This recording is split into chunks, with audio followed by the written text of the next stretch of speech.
Assalamualaikum warahmatullahi wabarakatuh. Perkenalkan, nama saya Lucy Damayanti dari Fakultas Ilmu Pendidikan Ekonomi semester 2 Universitas Nurul Huda. Di sini saya akan menjelaskan mengenai sejarah pemikiran ekonomi dengan dosen pengampu Ibu Poppy Cynthia, Magister Ekonomi. Silabus 1 ini kita membahas tentang pemikiran ekonomi masa praklasik. Yang pertama, dalam masa Yunani kuno, beranggapan tentang perbedaan kasta dan beranggapan bahwa pertanian menjadi sumber perekonomian negara. Maksudnya di sini adalah perbedaan kasta. Kasta kan dibedakan menjadi 3. Yang pertama kasta raja, menengah, dan bawah. Yang perbedaan ini kasta raja tidak memperhatikan atau mempedulikan kasta menengah, bahkan juga kasta bawah. Dia hanya mempentingkan dirinya sendiri, mempedulikan tentang posisinya sebagai raja. Yang dimaksud bahwa pertanian menjadi sumber perekonomian negara adalah pertanian lah. Pada masa itu pertanian atau sumber daya alam lah yang menjadi sumber perekonomian suatu negara. Yang kedua, dalam masa kaum skolastik, ekonomi diserahkan pada tokoh-tokoh gereja dan mereka tidak membenarkan adanya bunga dan harga barang harus sesuai dengan biaya dan tenaga yang dikeluarkan. Maksudnya adalah peraturan perekonomian ini sesuai dengan peraturan yang ada di gereja, tentang peraturan baik dan buruknya di gereja. Dan pada masa itu beranggapan bahwa agama non-muslim pun tidak membenarkan adanya riba atau bunga yang sudah tidak benar bagi agama Islam. Yang dimaksud bahwa harga barang harus sesuai dengan biaya dan tenaga yang dikeluarkan adalah semisal gini, biaya dalam produksi barang tersebut adalah 20.000 dan tenaganya satu orang upahnya 20.000, maka harga yang pantas adalah 40.000.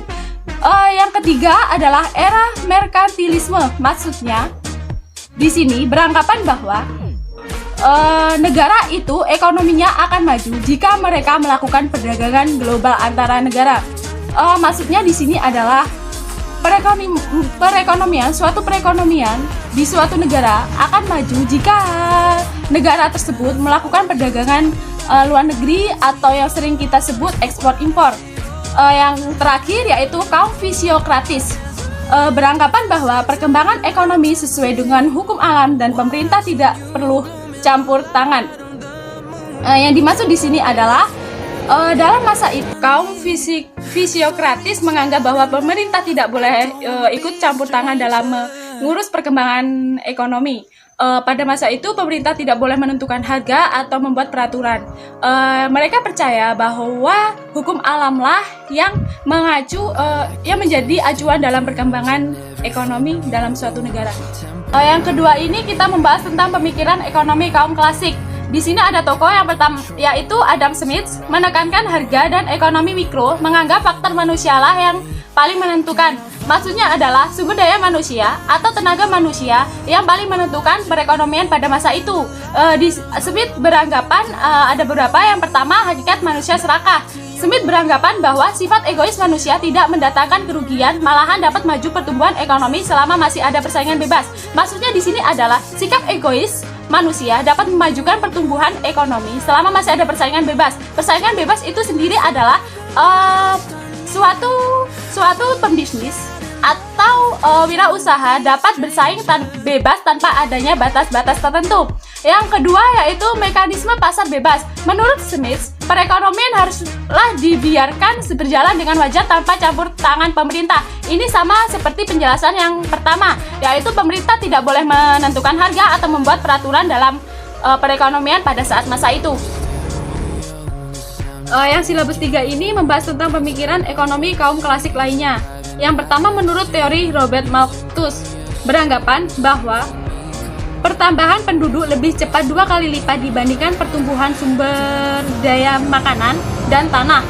Maksudnya di sini adalah perkembangan manusia atau pertumbuhan manusia itu lebih cepat dibandingkan dengan pertumbuhan ekonomi atau sumber daya makanan yang dibutuhkan oleh manusia tersebut. Yang kedua, menurut David Ricardo, menjelaskan bahwa pemikiran paling berpengaruh dalam ekonomi kaum klasik mengenai keunggulan perbandingan dari teori nilai. Maksud dari perbandingan dari teori nilai adalah perbandingan harga sebelumnya dengan keuntungan yang kita ambil.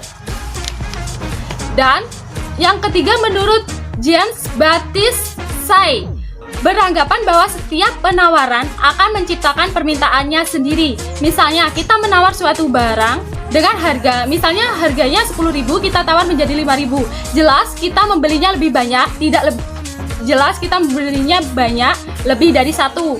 Yang terakhir, menurut John Stuart Mill, kebahagiaan itu harus bersifat menyeluruh. Maksudnya, kita harus mendahulukan kepentingan kelompok atau bersama daripada kepentingan pribadi. Kita tidak boleh egois.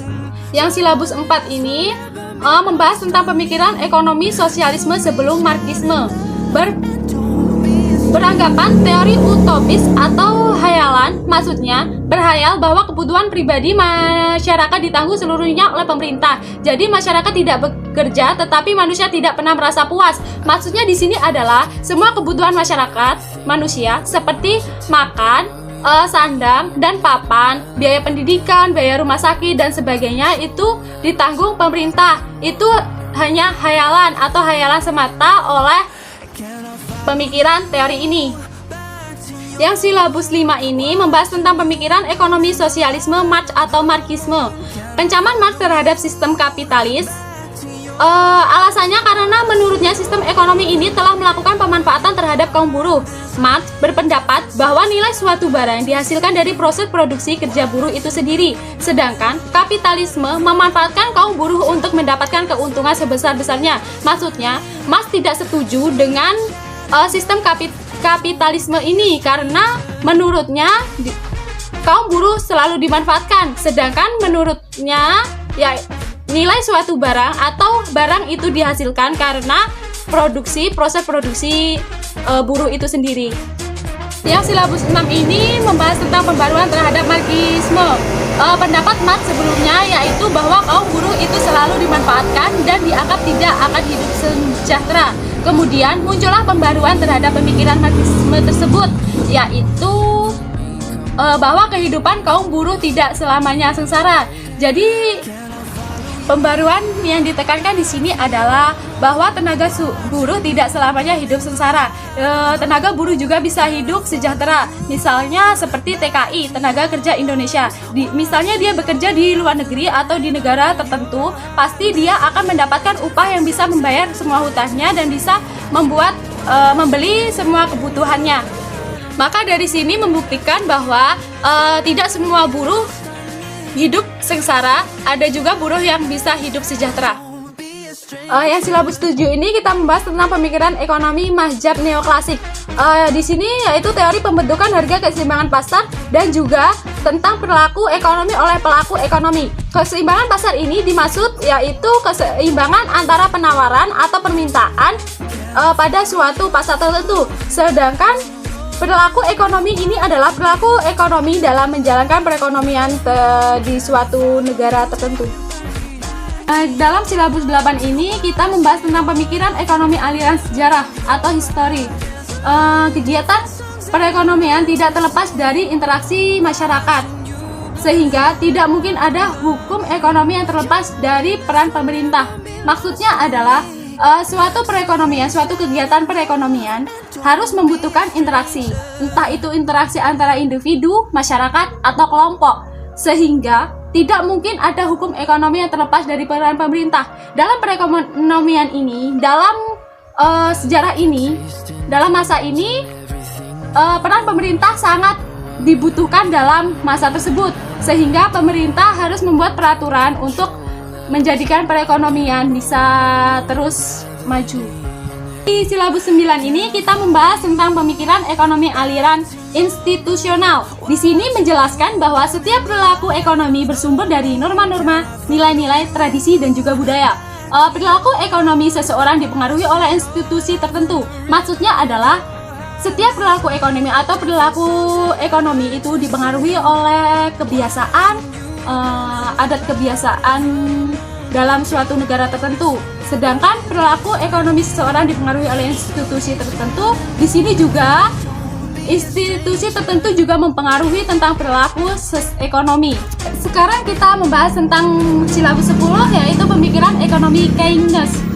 Keynes berpendapat peran atau campur tangan pemerintah itu sangat diperlukan dalam perekonomian agar perekonomian berjalan sesuai dengan yang diinginkan.